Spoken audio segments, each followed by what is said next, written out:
Hello दोस्तों, आप सबका स्वागत है पार्थिक टेक यूट्यूब चैनल में। आज मैं आप सबका सिखाऊंगा कि इंस्टाग्राम में स्टोरी कैसे लगाएं। तो सबसे पहले आप सबको इंस्टाग्राम ओपन कर लें।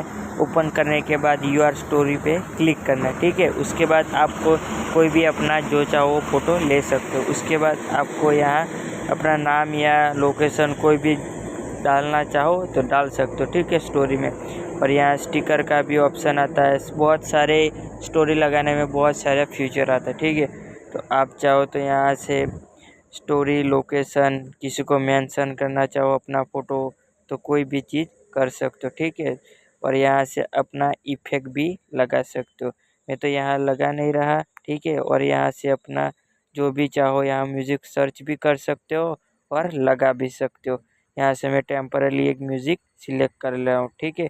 उसके बाद आप सबको यहाँ कट करना चाहो म्यूज़िक जो कट से भी कर सकते हो। उसके बाद आपको म्यूज़िक डन कर देना, ठीक है। यूआर स्टोरी पे क्लिक कर देना। उसके बाद अपना स्टोरी लग चुका होगा, ठीक है। और ऐसे हम इंस्टाग्राम की स्टोरी लगा सकते हो। वीडियो पसंद आई तो वीडियो को लाइक और सब्सक्राइब कर देना। धन्यवाद।